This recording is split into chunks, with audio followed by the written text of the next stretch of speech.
Well, there's a great story about Buster Keaton, who religiously previewed all his comedies, you know, and took a picture out, I think it was called Seven Chances. And it was a wonderful reaction to the picture, and it didn't have a good ending. It just sort of lay there at the end, you know. It was a great chase with women chasing him because they were all brides, a wonderful scene. And it sort of petered out, and that was it, you know. And the audience said, and he felt something was wrong. But right toward the end of the scene, he's running away from these women, and he's running down a hill, and rocks got dislodged and rolled after him. It was a big laugh from the audience, and that was it. Mm-hmm. And he said, we're going to shoot a new ending. And he went back and he shot for about a week, and he built an avalanche. He started with 3 rocks, and he built it to bigger rocks, and finally these huge boulders, you know, the size of those cameras, you know, rolling down after him. Well, it's one of the great sequences ever done. Why did Keaton hit the skids? That's one that seems to be one of the sad mysteries of Hollywood. Since well, he was essentially a pantomime artist, yeah. And when sound came along, the pantomime artists went out of business, really, and also they were killed by something brand new, cartoons. Chuck Jones, who directed most of the great Bugs Bunny Roadrunner cartoons, and he said he was totally influenced by Buster Keaton.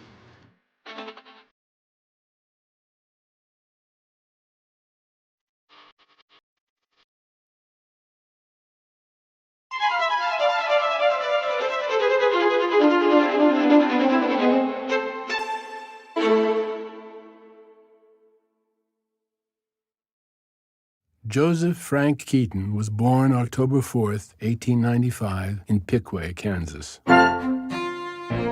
He was the son of vaudevillians Myra and Joe Keaton, who were a married comedy team touring the country. That's how they happened to be in Piqua, Kansas, a small farming community they were passing through when Myra went into labor. He was born literally in a trunk.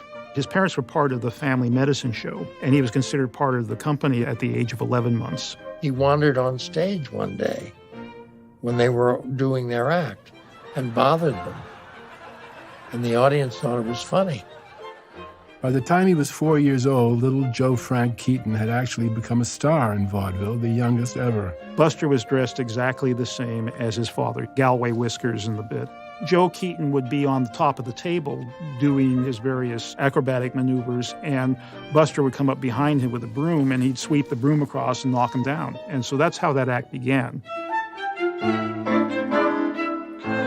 Famous as a human projectile his father used to throw at his mother during their act, now known as the Three Keatons. The Three Keatons was considered one of the roughest acts in vaudeville at the time. Were it not so funny, people would be appalled or aghast at how Buster was treated on stage, but it was all pretty much an illusion. They had a handle on him, like a suitcase. They throw him around the stage. Had a little handle on his back so they could throw him better. In several states, his father was accused of child abuse since the act mainly consisted of little Joe being thrown everywhere imaginable on the stage, and once, famously, even at an annoying heckler in the audience. I said, he'd throw you into the audience? He said the old man wasn't a bad guy. He'd always say, tighten up your ass before he threw me.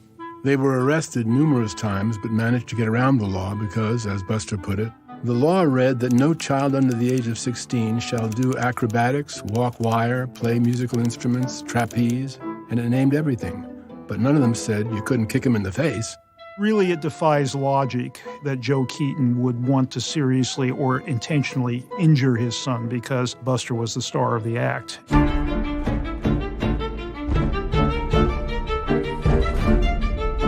The Three Keatons, they were giving $750 a week, $250 of which were Buster's. This was at a time when a child might get an allowance of $0.05 a week, and here he's tooling around in his own car at the age of 12. His father had taught him how to take a fall, however, as well as other acrobatics, and, in fact, out of over 10,000 performances, little Joe only got hurt slightly twice. But boy, did this kid love making people laugh. Every time he took a fall, they laughed, which is how he got his famous moniker.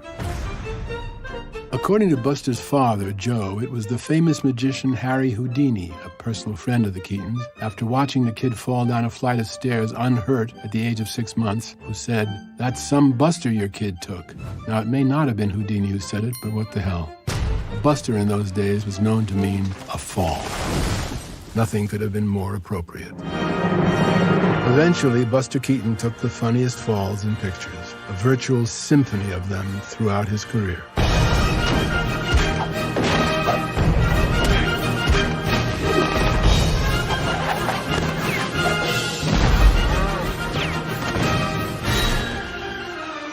Anyway, back to that later.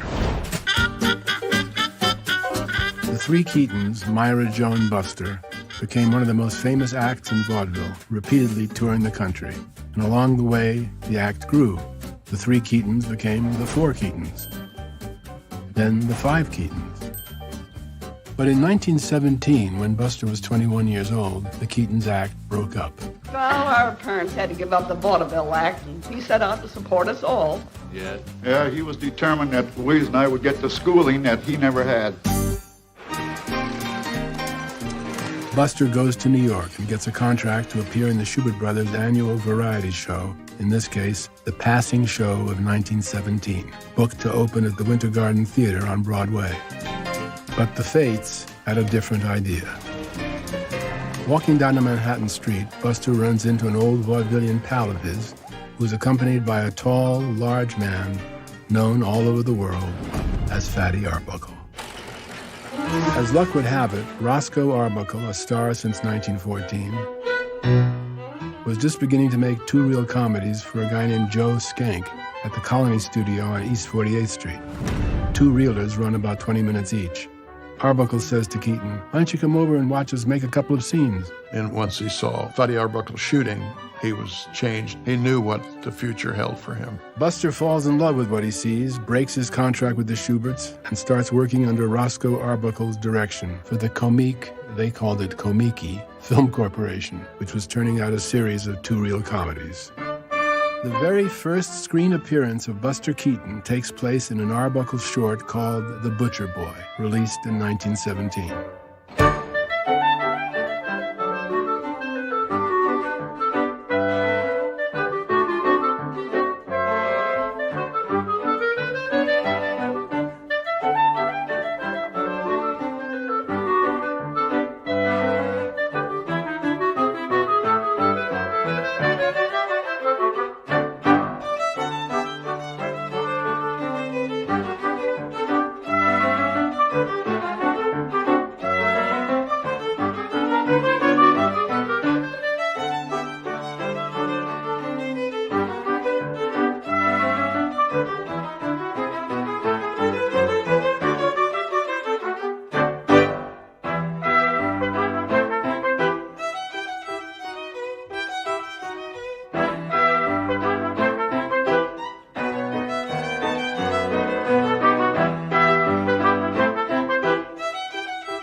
In October of the same year, that's 1917, Keaton and the entire Komiki company move across the country to make their films from then on in a town called Long Beach in California.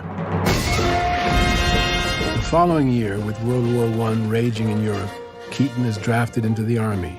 He serves in France, mainly entertaining the troops. In World War I, he lost some hearing in one of his ears.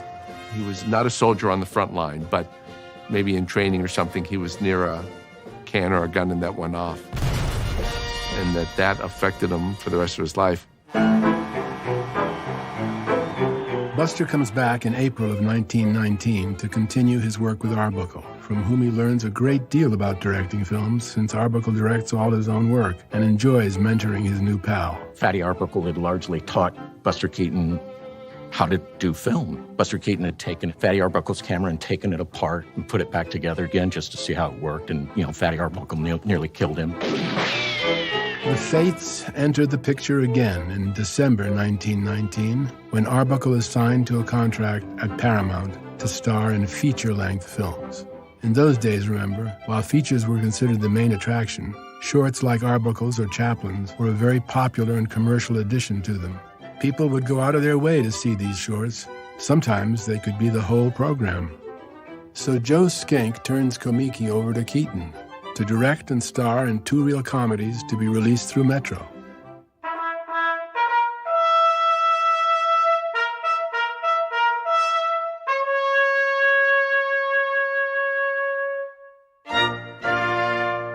Keaton sets up production at the old Charlie Chaplin Studios in Hollywood, now named the Keaton Studios.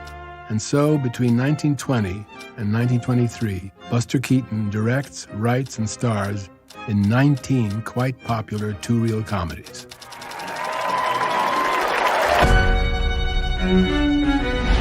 He first makes one called The High Sign, the title referring to a ridiculous gesture which identified members of a gang. But Buster isn't entirely satisfied with this short and doesn't release it until the following year. Before he can make another 2-reeler, however, Douglas Fairbanks, at that time the king of Hollywood, convinces Metro to star Buster in a feature, his first starring role, for The Saphead, based on a Broadway hit.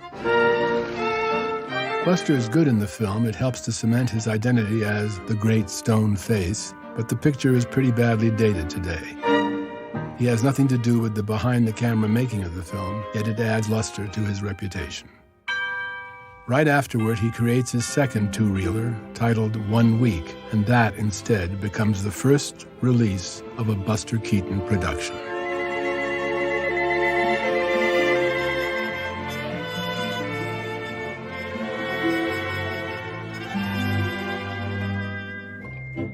In the plot, Buster and his new wife receive a prefabricated house as a wedding present.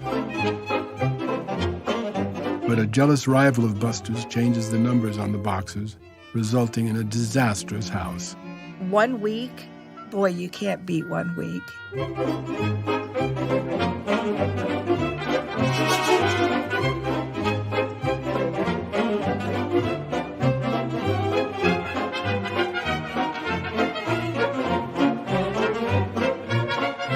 There's a great quote from Walter Kerr. He said, "Seeing 1 week is like that thing you never see, a garden at the moment of blooming."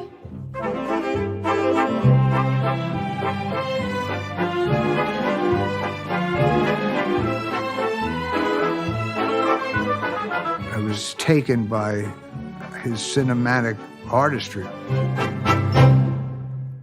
I said, this is like the first time that anyone tried this.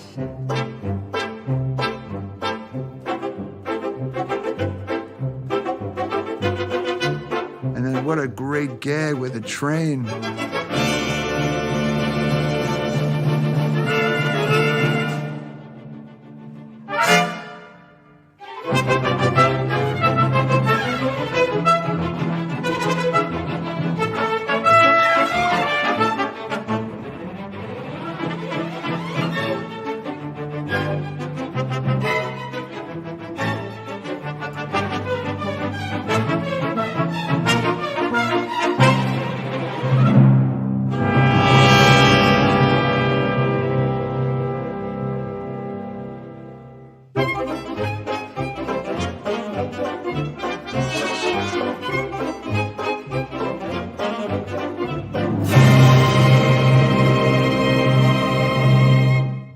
Keaton had said, "I always want an audience to outguess me, and then I double-cross them." The short comedy receives excellent reviews and enthusiastic audiences. The Buster Keaton Company is on its way.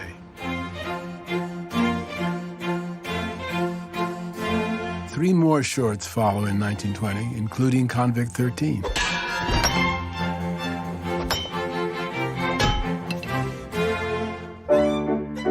Now, if there was one thing Buster Keaton loved, it was mechanical inventions, as is apparent in this amazing scene from The Scarecrow.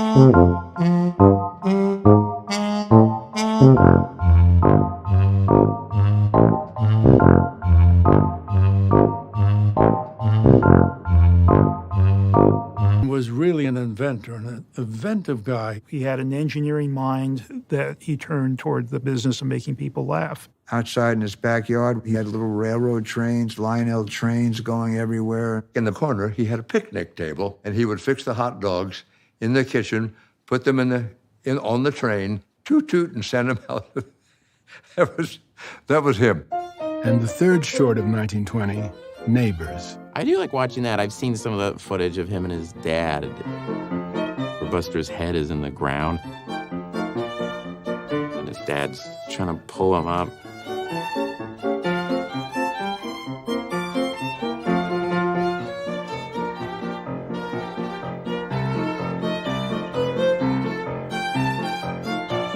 It is fun watching those because they're like, oh, it's a guy messing around with his dad. There's something very sweet about it, you know, them kicking the shit out of each other. The following year, that's 1921, Buster marries for the first time. He and actress Natalie Talmadge tie the knot at Joe Skank's estate on Long Island. Skank is married to Natalie's sister, popular actress Norma Talmadge, so Buster is now his brother-in-law. In that same year, Keaton releases a total of 6 two-reelers. The Haunted House,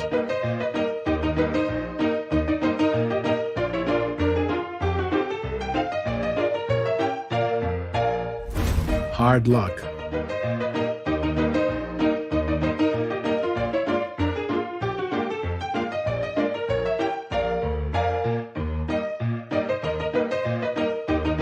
the aforementioned The High Sign, The Goat,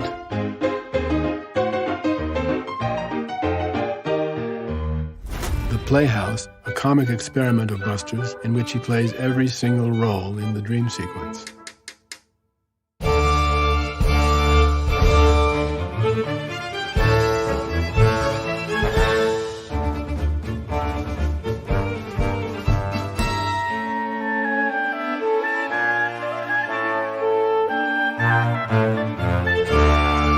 And finally, one of his absolute classic two-reelers, The Boat, for which the toughest joke to achieve was the instant sinking of the boat on its launch. It just wouldn't go straight down, which is the only way Buster thought it would be funny. Finally, Buster and his crew came up with an elaborate pulley system to drag the boat under the water. By now, the Great Stone Face has become a nickname as familiar to audiences as the pork pie hat he always wears, the last thing to go underwater. If I can show you this, this is a gift from Eleanor Keaton, and she made me a hat exactly the one that Buster would wear. I don't know, you know. And my head blew up before we shot this. I had a bad sandwich. The boat itself is named Damfino, a name the members of the International Buster Keaton Society have adopted for themselves, the Damfinos. In the picture, the joke is paid off when Buster SOS's and is asked the name of his boat.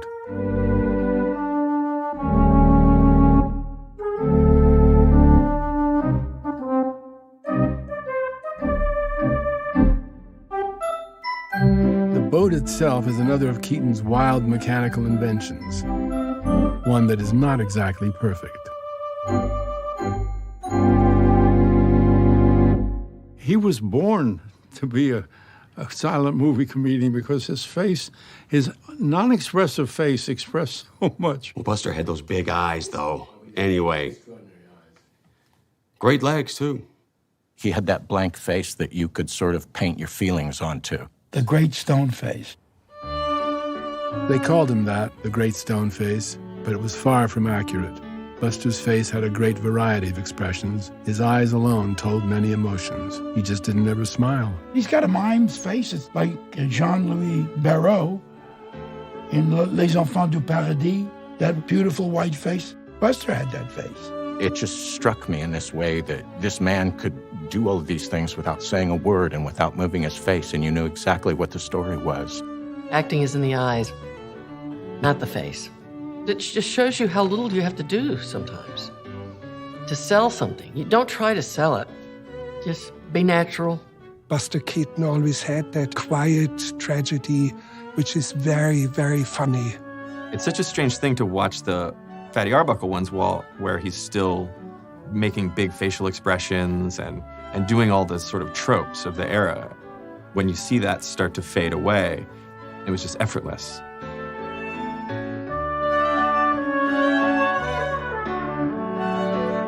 It's the stone face performance. It's not forcing you to laugh. And for me, that just made me laugh. I just did Spider-Man, and there was a very clear influence. You know, Spider-Man, other than having his eyes move just a little bit, he's stone face. Here I have this character who has almost no expression in his face, but there's so much personality you want to create and so much humor that you want to bring out in the physicality. So I just went back and watched a bunch of Buster Keaton films. I use that as a baseline for so many Spider-Man moments. A total of 7 popular Keaton two-reelers are released in 1922. The Paleface,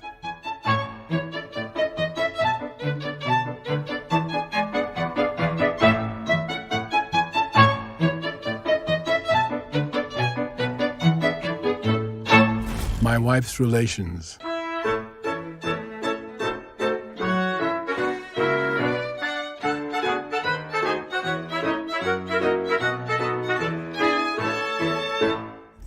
The Blacksmith,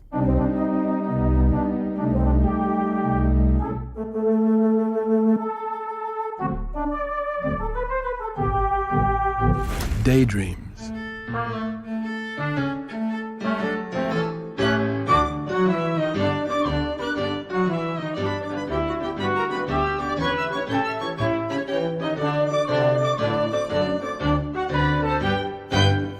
The Electric House,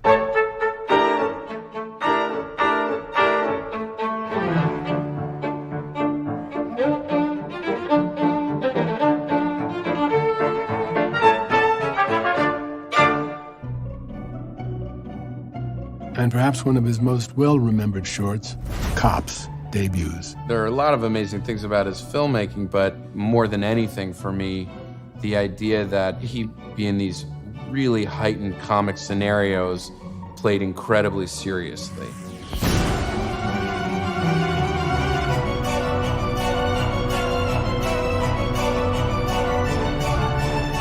Such a fun aspect of comedy that heightens not only the humor but also the stakes of every scene that he was playing.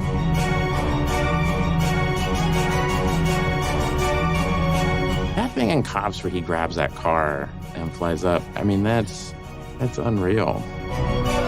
Even he couldn't explain it. I said, was the film speeded up? He said, no. How he did that was superhuman. There were no tricks. He just did it. That would have jerked anyone else's arm off.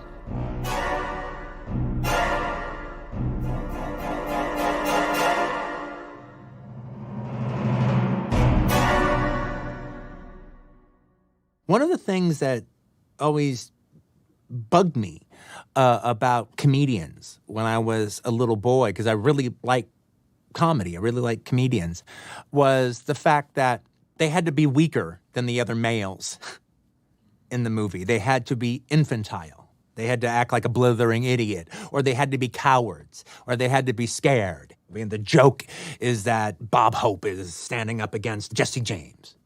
That always bugged me. Why do they have to be lesser than?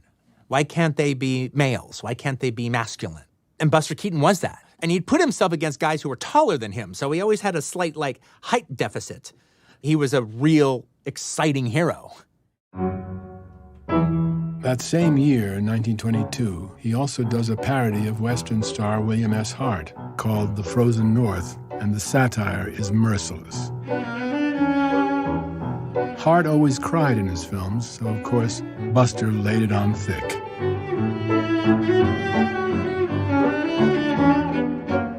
Buster said Bill Hart did not speak to me for 2 years after he saw that picture. Meanwhile, Buster's pal, Fatty Arbuckle, is tried, tragically, on charges of manslaughter.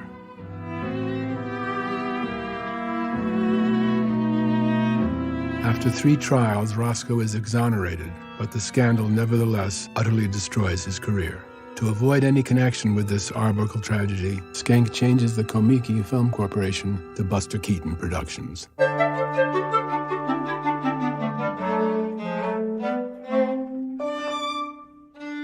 His final 2 shorts are released in 1923, The Balloonatic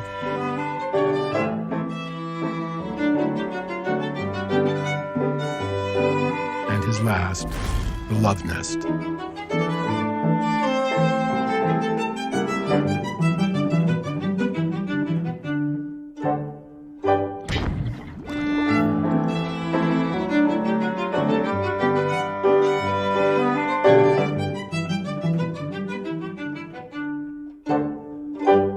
In a way, Buster Keaton is the essence of movies. He is one of the inventors of cinema.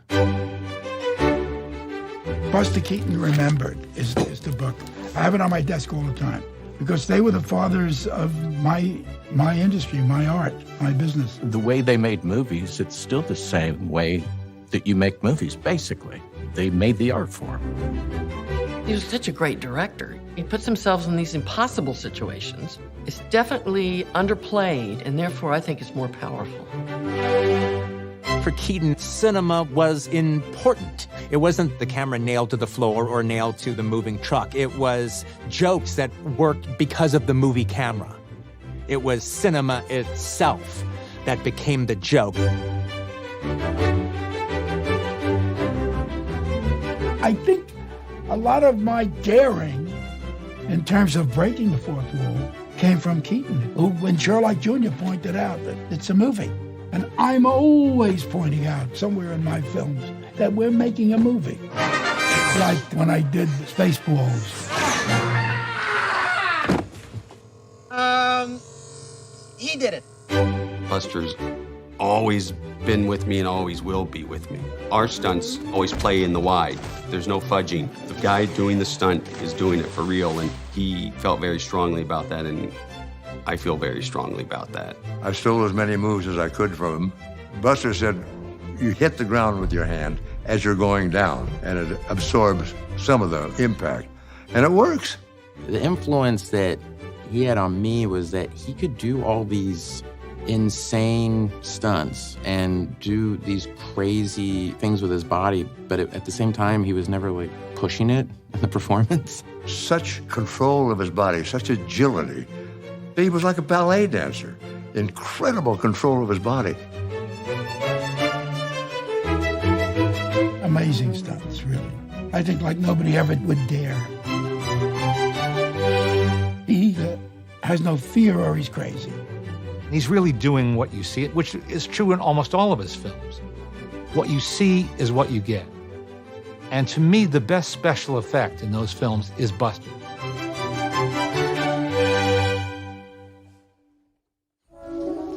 In that same year, 1923, Buster finally gets his long-time wish fulfilled, and he starts to make his own feature films.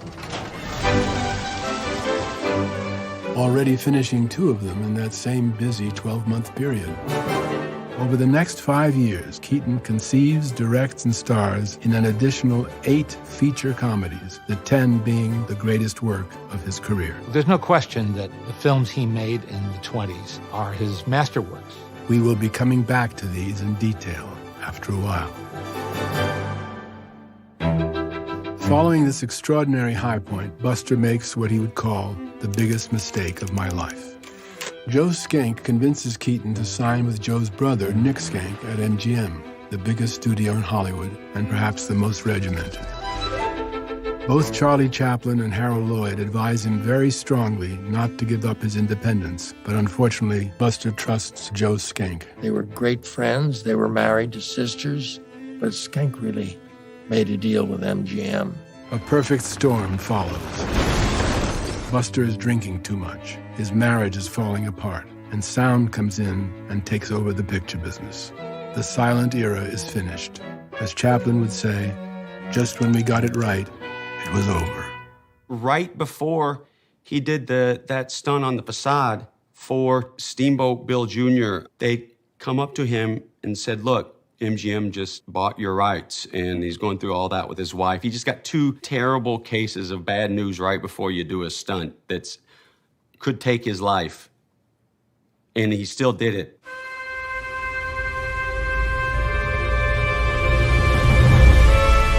If it was an inch or half an inch one way or the other, he could have been killed. He was feeling so down and so depressed that he didn't care. And you know, that bit might have been used more than any bit in the history of the world.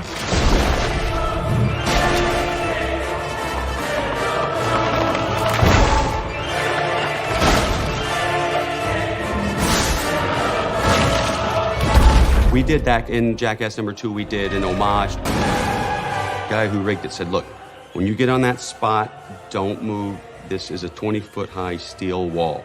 And they said, action. So I walk a couple of steps, and then someone says, cut, cut, cut. I just walk off my mark.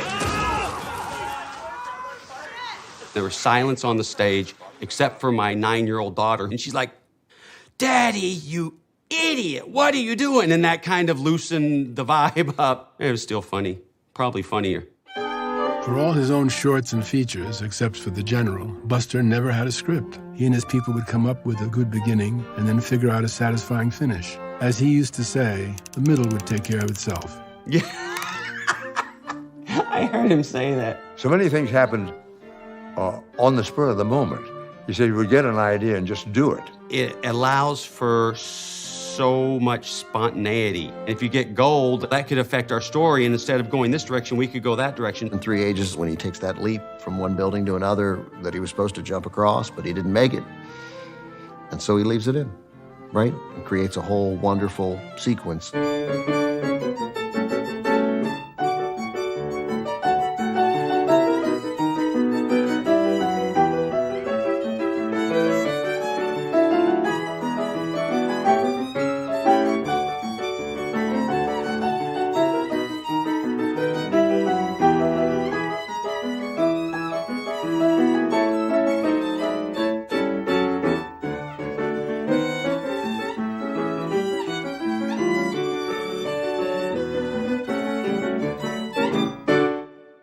At MGM, this was strictly unacceptable.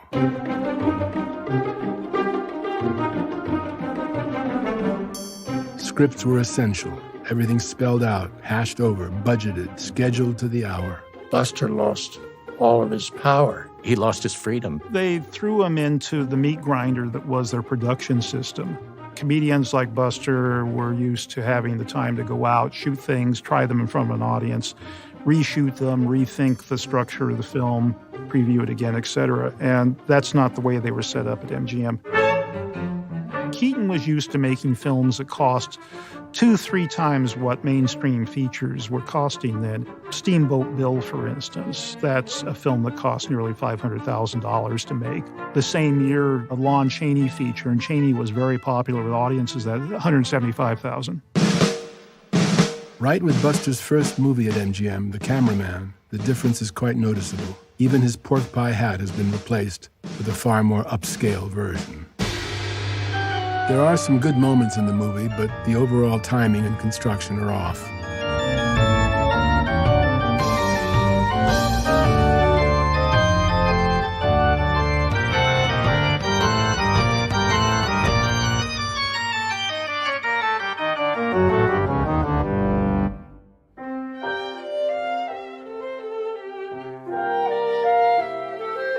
His last silent film, which he neither conceived nor directed, Spite Marriage, has only one memorable sequence, and the studio wanted to cut it. Luckily, they didn't succeed, and Keaton scores one final slapstick classic as he tries to put his drunken wife to bed. It is a routine he would repeat on stages throughout the rest of his career.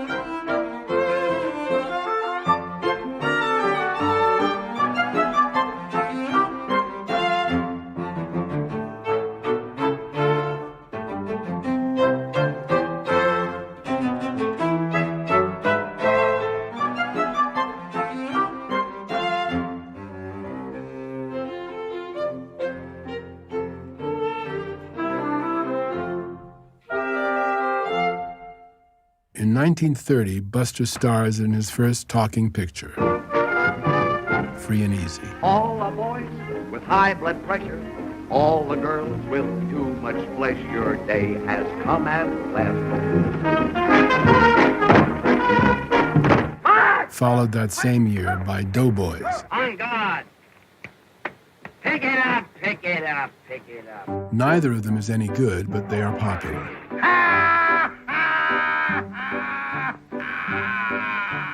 When I first saw Free and Easy in 1969, I wrote that it was, quote, depressingly bad and almost perfectly calculated to destroy its star, a dismal mess in which one can literally see Keaton drowning, unquote. Doggone it, the man said I was a big comedian and I was going to get a big contract and everything is great. Of course, Buster has nothing to do with the direction or scripts of these films, nor with any of the ones released through MGM, such as Parlor, Bedroom, and Bath, which, by the way, was filmed partially at his Italian villa estate in Beverly Hills, and includes a bit MGM recycled from that first two-reeler of his, One Week.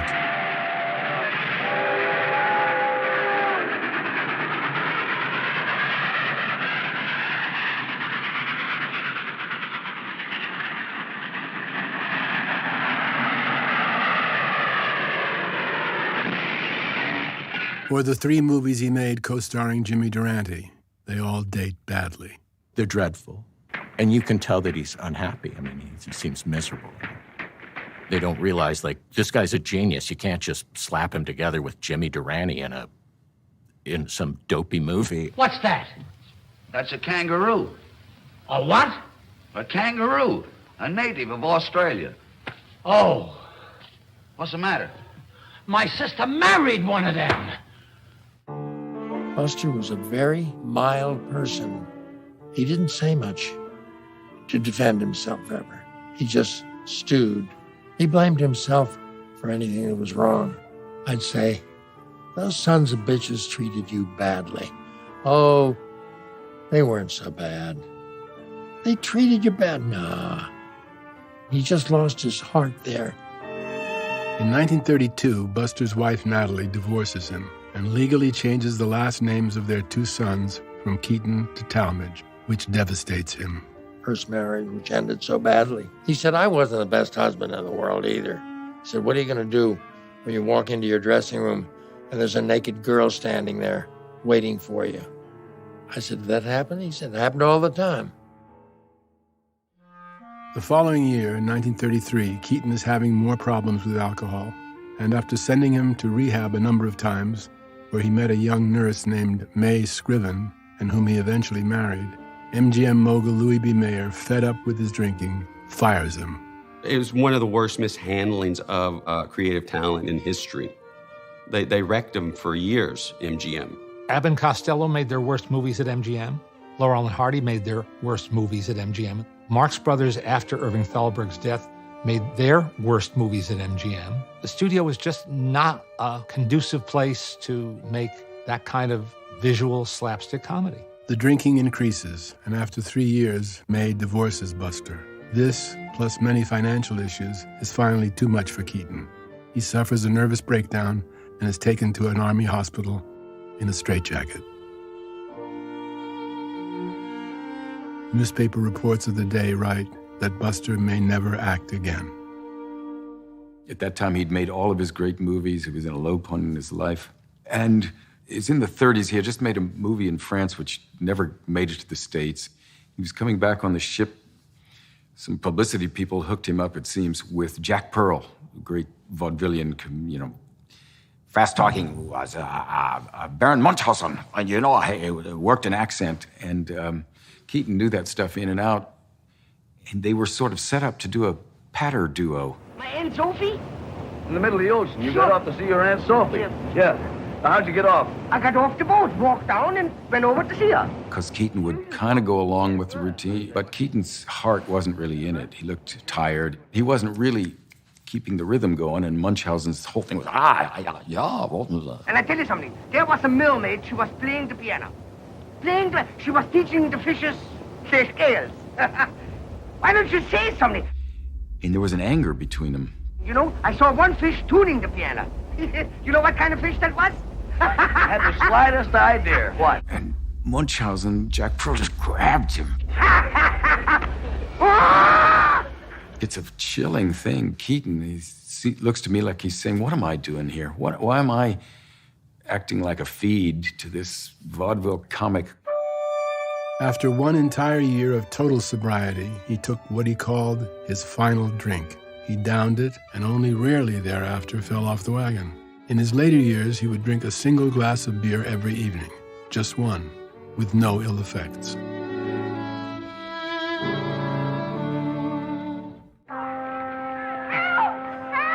From 1934 through 1937, Keaton stars in 16 short comedies for a company called Educational Pictures. He has very little to do with their construction or direction, but certain Keaton moments shine through. Be quiet.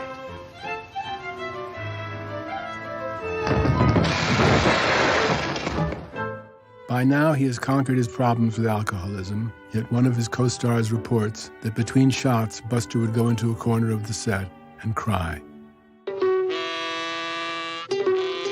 In 1939, Columbia Pictures hires him to star in 10 two-reel comedies. Again, he has no control over the pictures.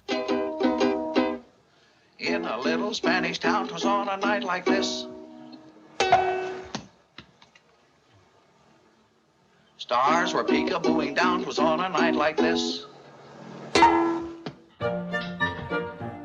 They all have flashes of Keaton magic, though little else. Die-hard Keaton fans are happy that they exist at all.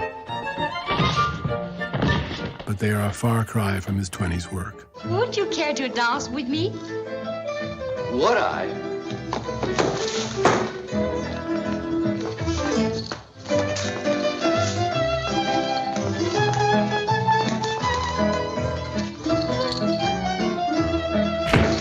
He would refer to all these pictures as, quote, cheaters.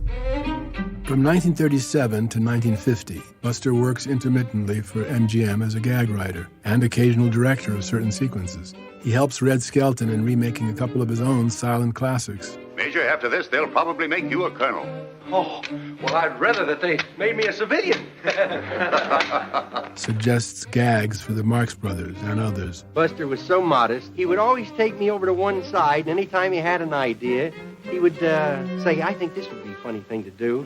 And then I would go out and do it, but he always tried to make other people believe that was my idea.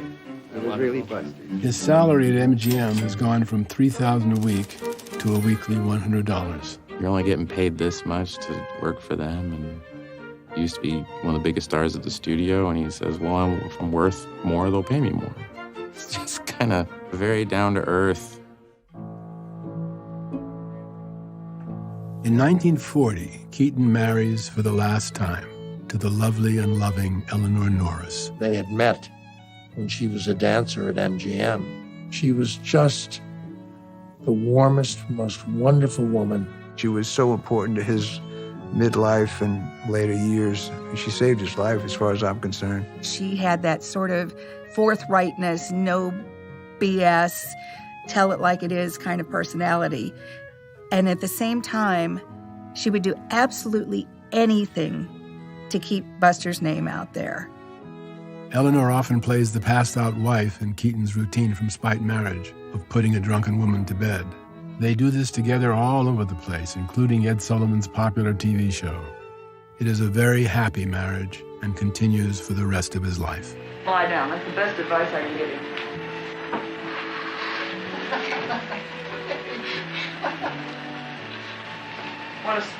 Want a spotlight so you'll photograph prettier? There.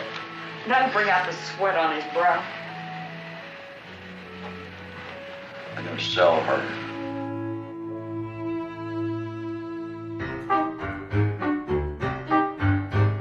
In 1947, Buster performs for a season at the Cirque Medrano in Paris. He is a big hit there and returns numerous times over the next few years. 2 years later, in 1949, at the age of 54, he returns to MGM in a supporting role to Judy Garland for the musical In the Good Old Summertime. He even writes and directs one sequence in the film with Judy and co-star Van Johnson. Oh, I pardon, madam. Oh, I never. Of course, where you going? Here, I'll fix your hat for you. No, that's not quite the right My angle. hat, look. Oh, here's your umbrella. I don't really know what happened. Oh, here's your bag, madam. Ah! Oh, I beg your pardon. Oh, heaven's sakes. Oh, leave me alone. Oh, I'm terribly sorry. Here's your hat. Thank you. Something's missing. Where's my bird? My bird. Here's your bird. Here we are, madam. I'm so sorry. What? Wrong bird. Look, here's my card. That's where I work, see? Now you go buy yourself whatever I've ruined, and I'll be glad to pay for it, all right? Thank you very much. Goodbye. Goodbye. Wait a minute.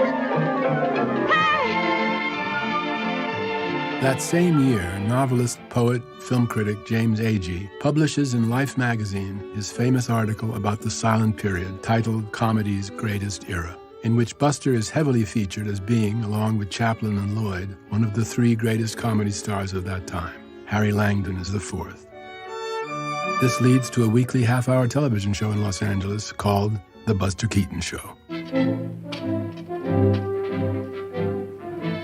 Nappy. Who are you? I'm Josephine. Haven't we met someplace before? But of course, I am your wife. This, in turn, leads to other numerous TV commercials, industrial films, and television appearances. That was rather wild applause. Are you a living American blonde? A living? Did I hear the question? Are you a living American blonde? That's right. No! 1 out of 9 to go, Mr. Coleman. Buster Keaton was a god to me. I heard about a commercial to be done in the style of a silent movie, and I knew I had to be in it.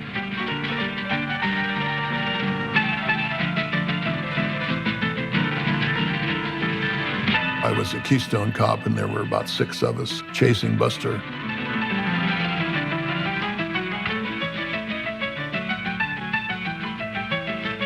Most of the actors are about 35 or 40, and he's maybe late 60s, and he outran us.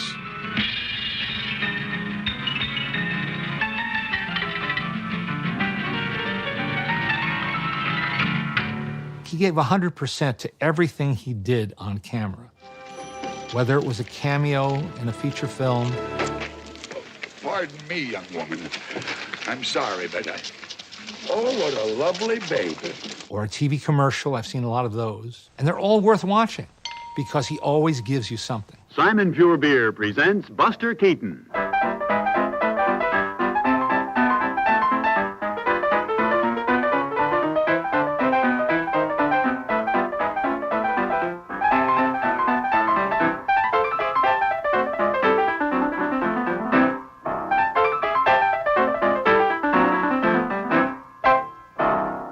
He did a whole series for Northwest Orient. Give wings to your heart. Fly northwest to Florida. Enjoy champagne, filet mignon, or lobster tail in flight. Northwest Orient Airlines. All part of Northwest's Imperial Service. Only Northwest Orient Airlines flies to sunny Florida, adventurous Alaska, romantic Hawaii, coast to coast, and to the mysterious Orient. Northwest Orient Airlines. He did a series for Alka-Seltzer. Pardon me, sir. Have you made a New Year's resolution? Yes. Always keep Alka-Seltzer handy. He loved, apparently, the fact that he could do a day's work and walk away with $5,000 or $10,000. Everybody has fun at the circus. Except me. I'm tired. Attention, please. Bravo, the lion tamer has had a slight accident. Balloon Man 13 has just volunteered to take his place. I did? Oh, the poor guy.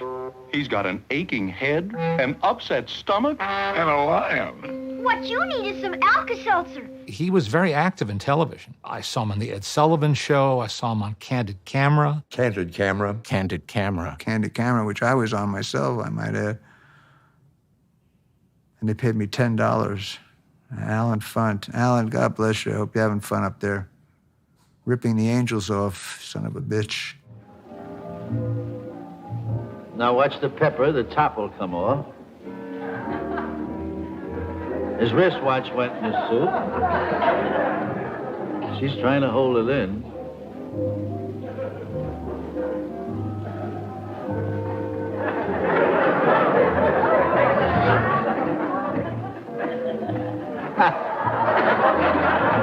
It was fantastic, and it was effortless.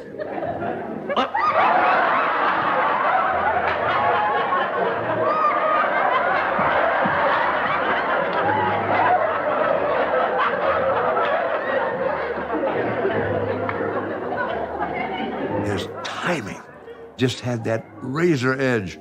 He's such a master at this. Watch him very carefully.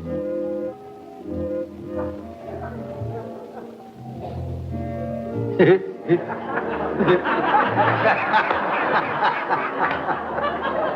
know, it's magic.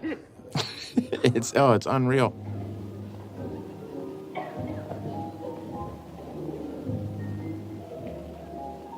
Watch carefully, carefully.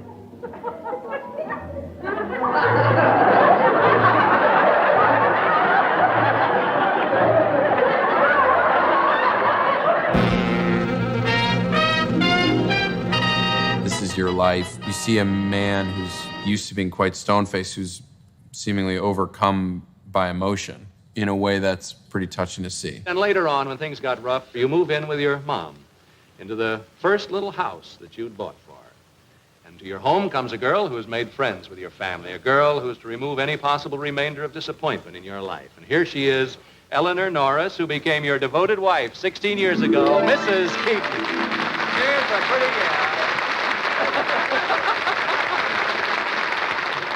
Come on, sit here, my Buster. What have these... I know. Fix it up there, Mommy.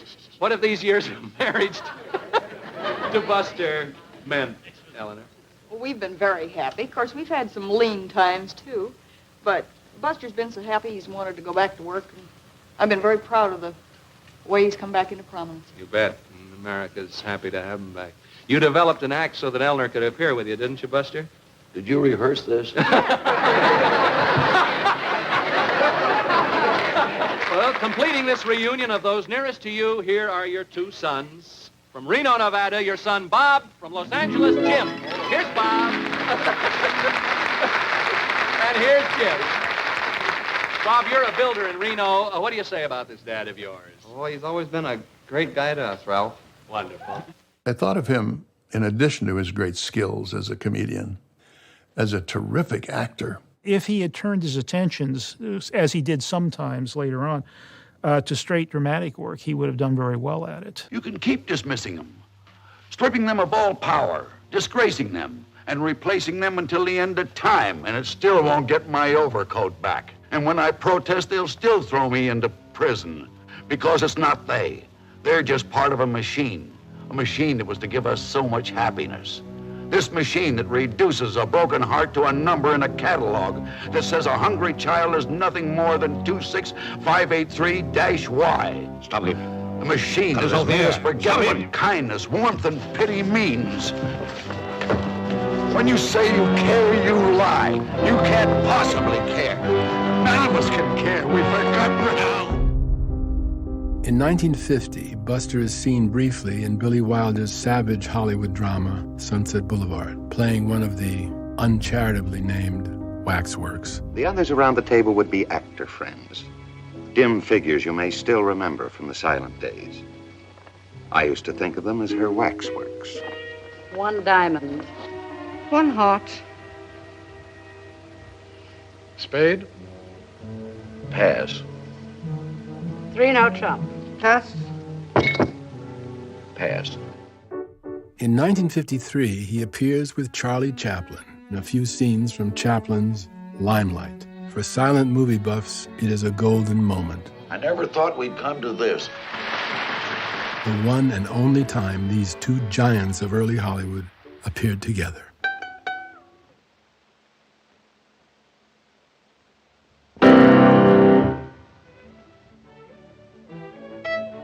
That's a most extraordinary scene. I was in awe of him. I thought, this is a man who's descended from another sphere.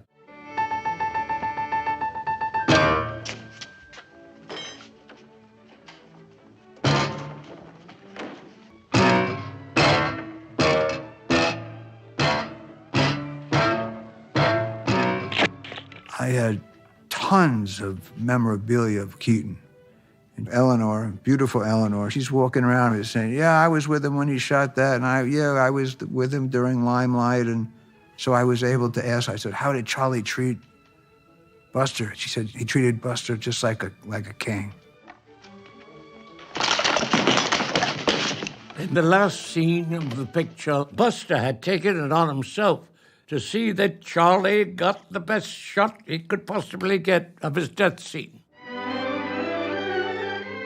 Charlie designed the shot that he's in the center of the camera, seemingly unconscious. He couldn't see the shot, and there was no one there to direct Charlie. Buster, he happened to be beside me. I wasn't aware of him till I heard whispering. And as we were pulling back, I hear Buster saying, don't move, Charlie. You're in the center of the shot. That's good. They were two geniuses collaborating with each other. Out of the blue in 1957, Paramount buys the rights to Buster's life, and they produce a biopic starring Donald O'Connor titled The Buster Keaton Story, which has almost nothing at all to do with his real-life story, but the $50,000 he has paid for these rights enables him to buy his ranch in Woodland Hills, California, where he lived for the rest of his life. I'm Buster Keaton, vaudeville star. Where'd you get a pass? In there, studio manager's office. Thanks. Wait a minute. Where's your pass? I'm going inside to get it. You can't go in unless you got one already. Yeah, but how can I, if I... Easy. If the studio wants you, they'll send for you.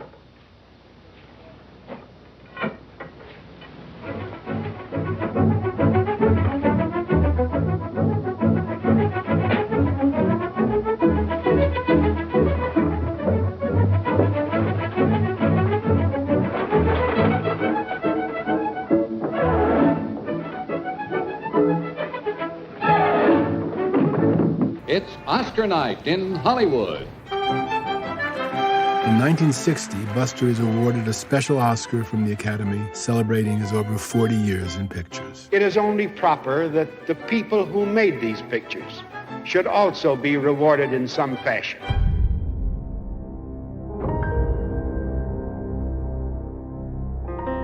In 1964, he appears in a short film written by the avant-garde Irish writer Samuel Beckett, titled simply Film, all shot in Lower Manhattan. Buster claims not to have a clue as to what the little picture is all about, and some of his fans detest the short film. To this day, it remains a controversial choice for him to have made.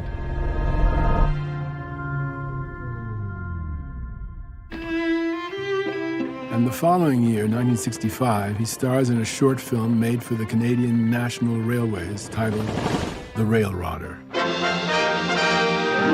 It's like his 20th and silent short film. He had a chance with that after all the years of the studio system. It was just him and a young director who was enthusiastic, and they had the time and space. They had 6 or 8 weeks, and they were creating gags on the fly. And he's that same guy that he was in 1924.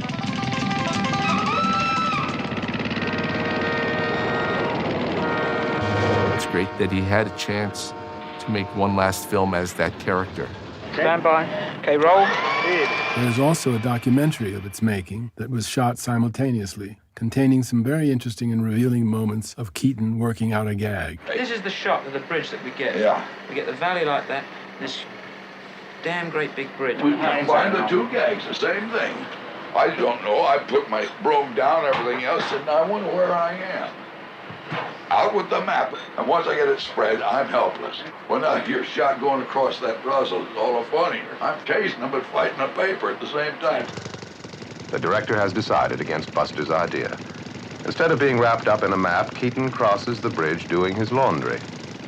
What happened Didn't he tell you what he was going to do? No, I didn't know he'd shifted gags on me. Don't forget, there's still 2 other shots to complete the sequence, Buster. There's a long shot of the bridge with them going over. That's the whole center of the gag, is that long shot of the bridge. No, the bridge is not your gag. The bridge is only suspense. A thrill. There's no gag to the bridge at all. Doesn't mean a goddamn thing. So many a dangerous place to be when there might be a collision. That's the only thing that's funny.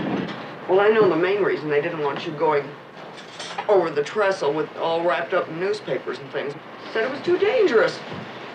He says, who suggested the gags? He says, you did. He says, I generally know what I'm doing.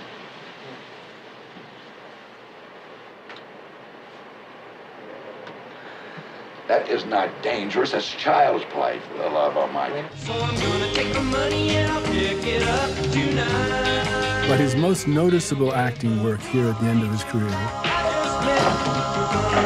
was in a couple of movies in the inordinately popular teenage beach party series of the 60s, including Beach Blanket Bingo and How to Stuff a Wild Bikini.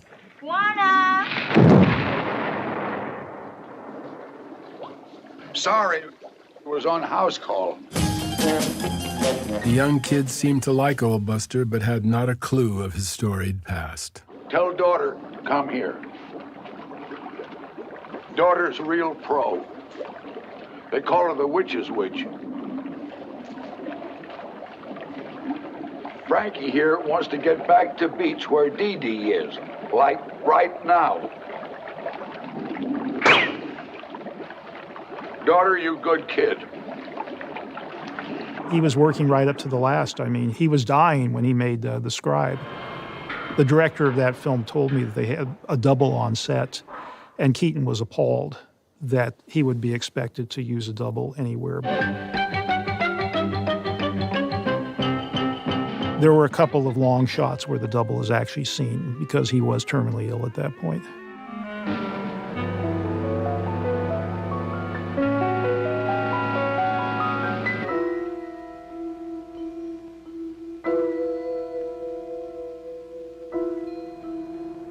He died in '66, February 1st. I was working on a television show in New York, and my son called and said, "Are you done?" I said, "No, we're not done yet." He said, "Oh, call me when you're done." And I called him when I was done. I said, "Yeah, I'm done. What's up?" He said, "We lost our Buster."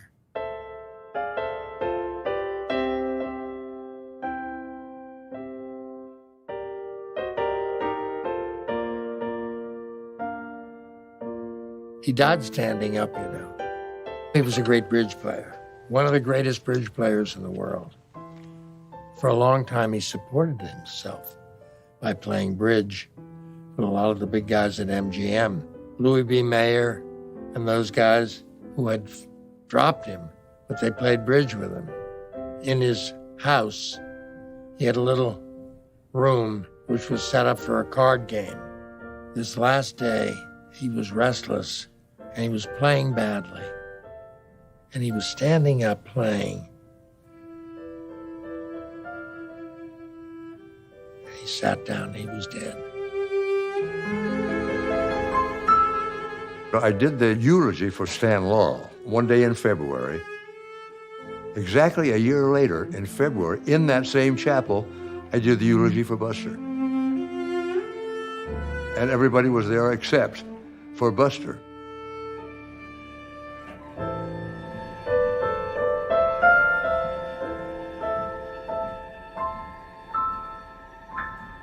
In the fall of 1965, just a few months before his death, Buster is honored at the Venice Film Festival for his entire career, with special mention, of course, for those 10 priceless features he made in the 20s.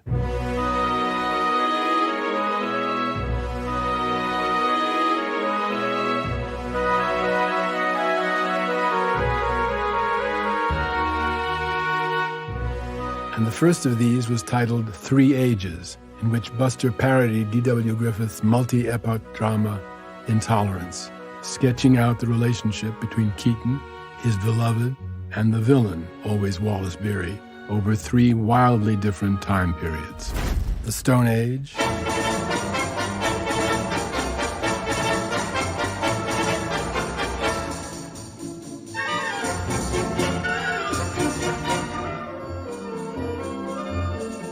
ancient Rome,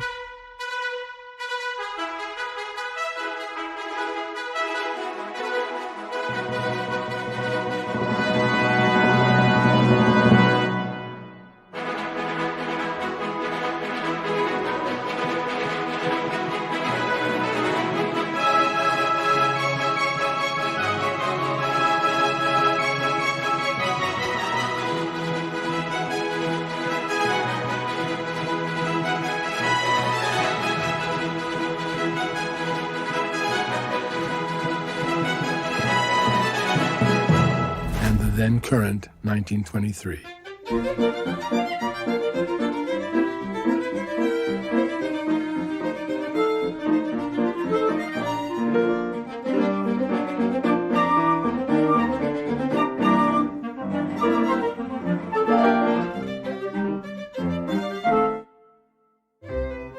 However, the first feature of his to tell one continuous story was the brilliantly sardonic and uproariously funny Our Hospitality, a mordant comic masterpiece inspired by the infamous Hatfield and McCoy feud, with Buster the main target throughout.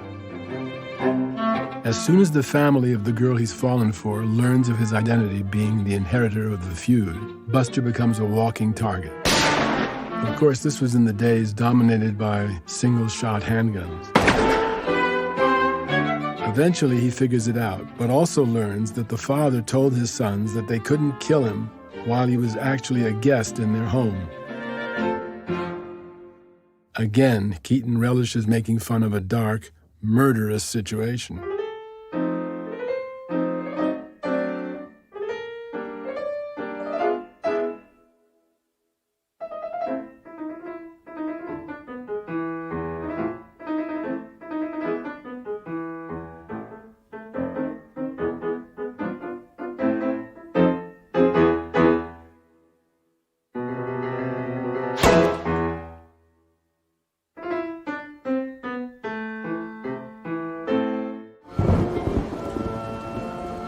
In fact, the beginning of the movie is played completely straight and is very dramatically shot, worthy of D.W. Griffith. No doubt Keaton decided to make this opening as dark as he could in order to set up the very real danger for Keaton's character, which therefore helps to elevate the humor once Buster arrives on the scene.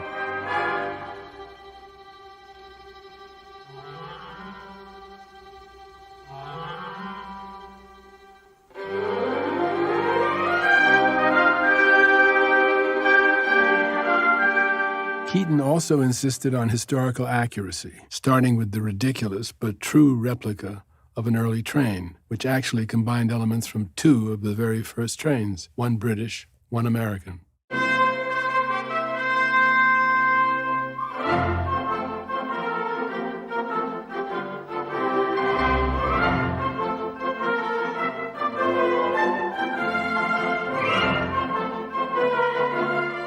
The finale features perhaps Keaton's most spectacular stunt as he saves his girl from a waterfall. The girl is his then wife, Natalie Talmadge.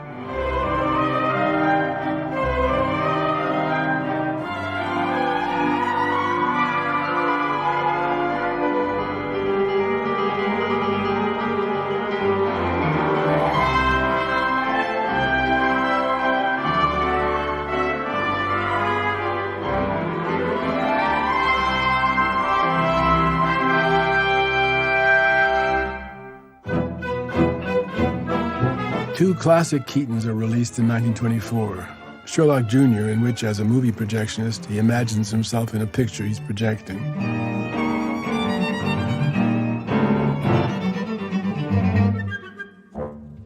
With some amazing and innovative trick photography. The dream sequence. It's an amazing feat today. And to think that he worked it out as beautifully as he did back in 1923, it's just astonishing.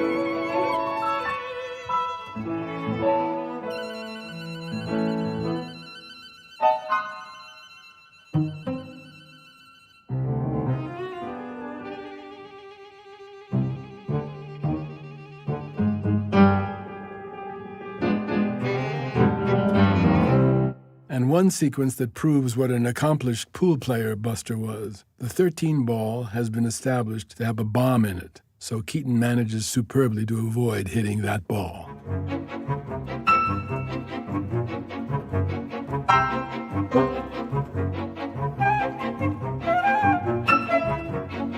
That was so sweet of him. He left me his pool cue. He was as sharp, and it ties together. Got his name on it. Probably worth a lot of money by now, huh? I'd never let go of it.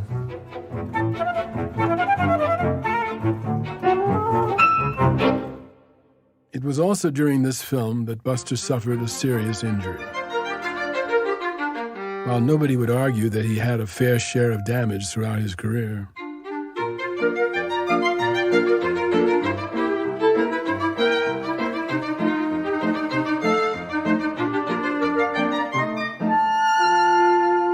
On Sherlock Jr., however, Buster broke his neck and didn't know it for years. Water burst out and slammed Buster onto the tracks, causing the break. But you certainly couldn't tell from the way he was moving, jaunty as ever, all done in one shot. He had headaches for a while, but didn't feel anything wrong. Years later, a doctor said to him, "When did you break your neck?" Buster said, "Never." The doctor said, "Oh, yes, you did." Keaton hired Roscoe Arbuckle to co-direct under another name because of the scandal. Buster suggested Will Be Good, but Roscoe chose William Goodrich, which was his father's middle name. However, Buster found to his sorrow that Roscoe just was no longer the same guy. That same year, 1924, saw the release of another Keaton classic among his most popular features, The Navigator, which came about simply because one of his associates heard there was a certain large ship for sale. What could Buster do with a ship? He only created a comic masterpiece in which both Buster and the girl he loves, who rejected his marriage proposal, end up alone, through numerous coincidences, on a deserted ocean liner.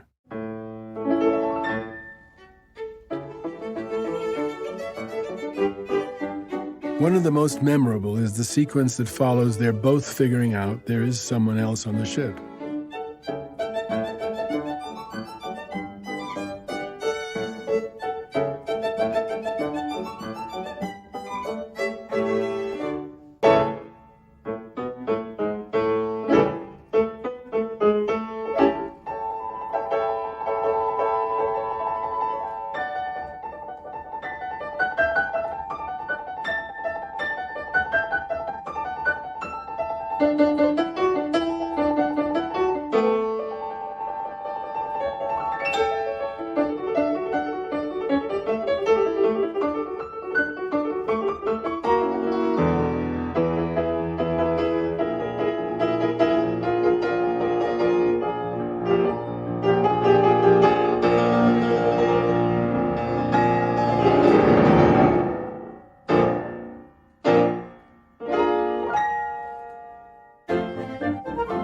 Keaton brilliantly establishes his character's hopelessly spoiled background in a superbly economical opening.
there are a lot of gags you can do on a ship.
The following year, 1925, Buster made a picture with subject matter he wasn't particularly interested in, but Joe Schenck had bought the stage play for Keaton to film, and Buster felt obliged to give it his best shot. The picture, 7 Chances, isn't one of his finest, but it does contain one of Buster's most extraordinary creations, the one with thousands of women chasing him and then an avalanche, as we showed at the start. Here's a little more of that amazing sequence.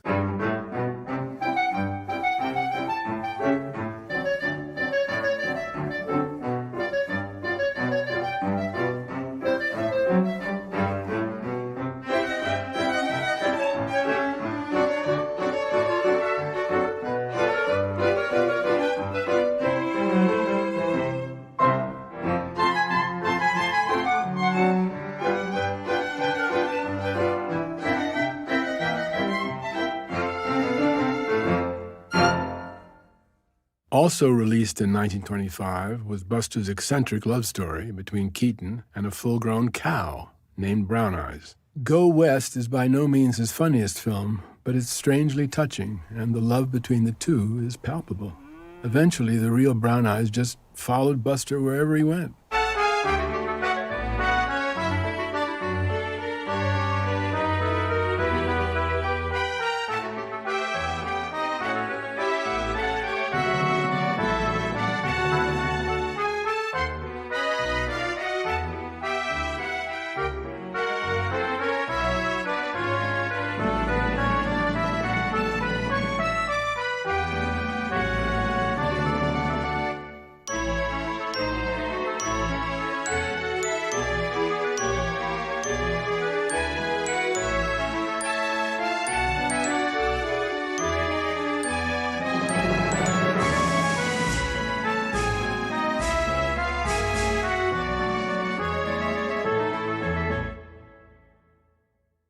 In 1926, among Keaton's most hilarious and currently least known pictures was released. Battling Butler is not so much a mistaken identity farce as a comedy about a guy saying he's a famous prizefighter, they have the same name, to impress the girl he's smitten with. Of course, Buster's character thinks he'll never have to really fight to win the girl, but he does, and the first time he gets in a ring to be trained is one of the funniest sequences.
Near the beginning of Battling Butler, spoiled rich kid Keaton tries to go fishing.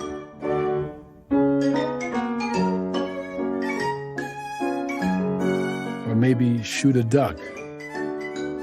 And the single-shot sequence is a wonderfully timed series of gags, perfectly constructed.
And there was the first cut.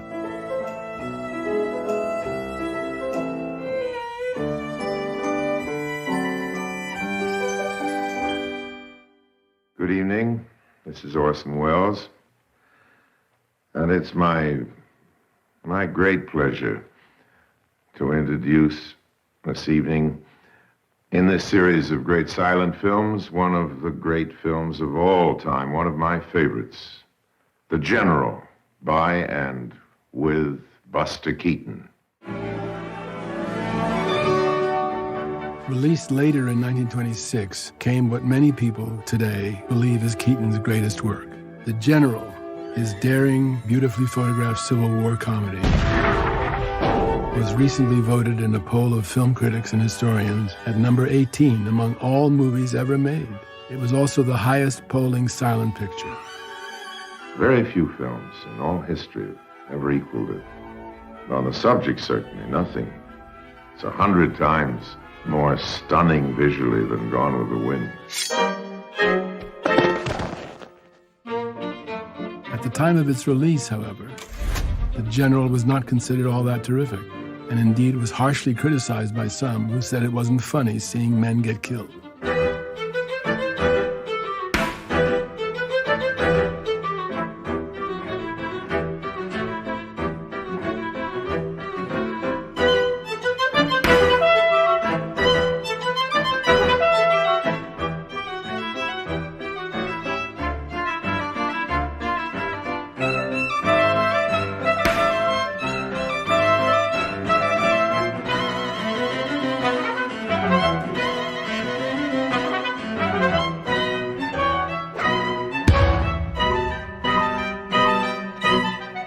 The great stone face had made a dark comedy before that phrase really existed.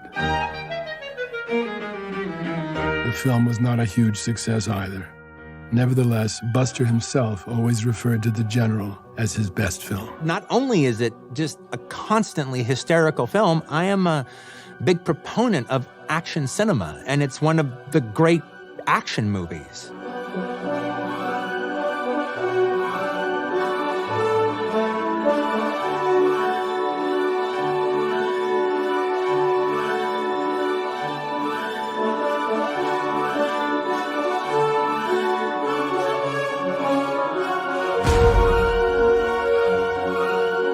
He chose to play a Southern soldier because he felt that audiences would not have as much sympathy with the Northern soldiers since they won the war.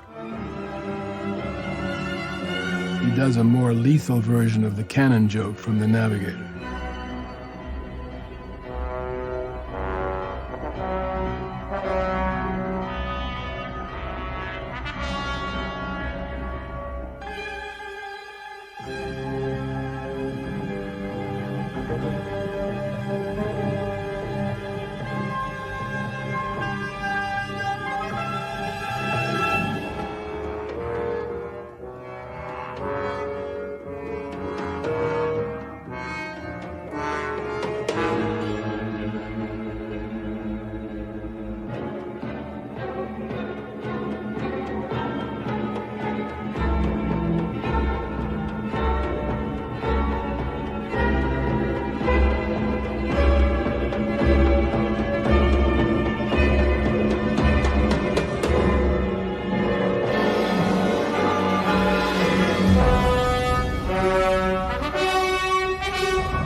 He also filmed what turned out to be the single most expensive shot in silent picture history.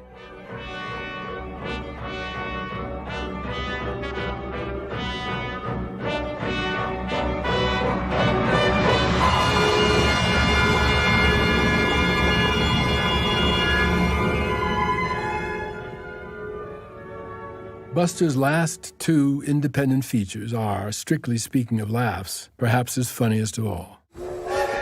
In 1927, College was released. It was not a huge success, but it's hard to understand why, because it is filled with hilarious sequences. Harold Lloyd had had a huge success with The Freshman in 1925, a college story that featured some very funny material about football. Keaton took on every other possible sport.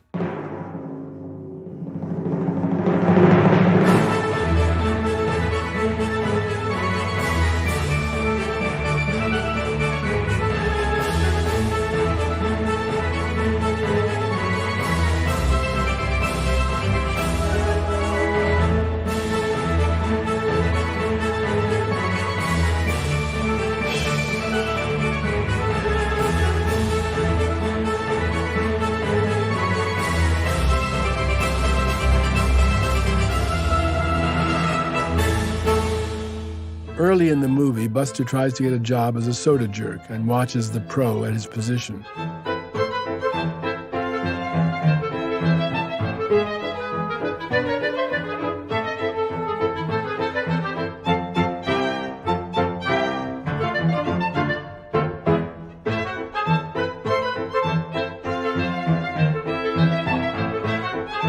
And claims he can do as well. The resultant sequence is one of Keaton's tour de force comedy routines.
In a later sequence, his classmates are giving him a hard time in a brilliantly constructed number.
Buster's last independent feature was released in 1928, the extraordinary final year of the silent era, and Steamboat Bill Jr. remains among his most uproarious works.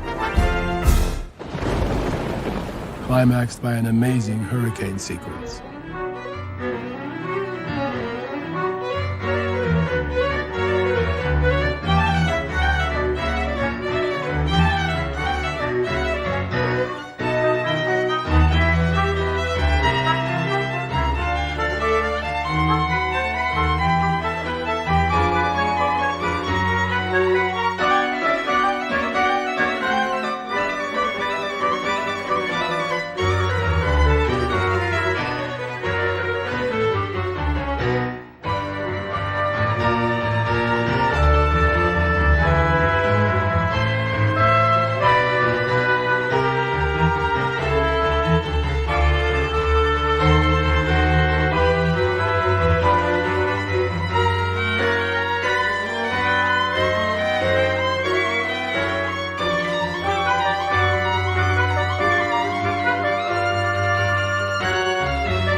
Basically, it's the story of a boy trying to impress his long-lost father, who takes an instant dislike to almost everything about his unimpressive son, especially his hat. First, get a new hat.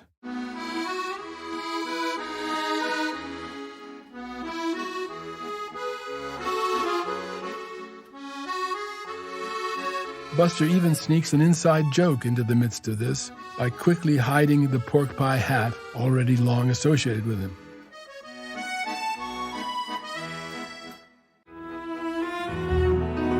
Of course, Buster is in love with the daughter of the rich new steamboat owner, who's actively trying to put Buster's old steamboat father out of business.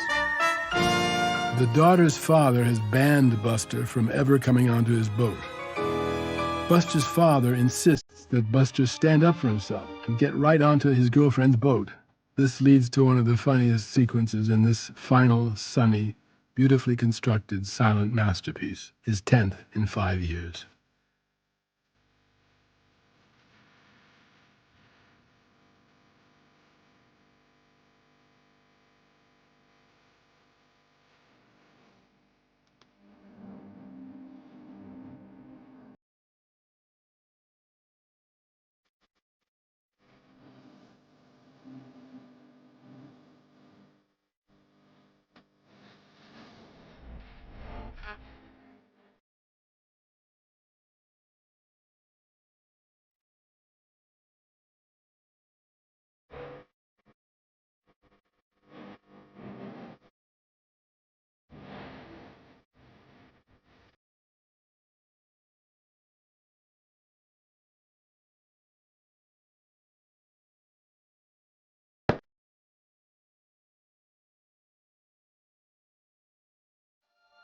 And so ended the great Keaton decade.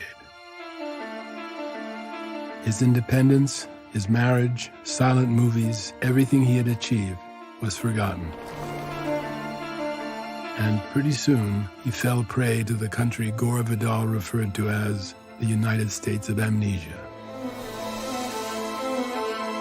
But back in 1965, the year before Keaton passed away, the Venice Film Festival gave a tribute to the great Buster, and he received the longest standing ovation in the history of this Italian festival.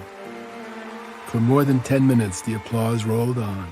Buster was moved to tears. He couldn't believe that anyone would care about these movies that he had made so long ago. Eleanor was telling me he didn't understand it. It was 50 years after he made these films, and they were being appreciated like they were just opening for the first time. And he didn't get it. It's amazing how timeless he is and how that type of physical comedy will never be unfunny. It was funny then, it's funny now, it'll be funny in 100 years. And how many filmmakers can you say that about? They remembered him, he said, and yes, he will indeed never be forgotten.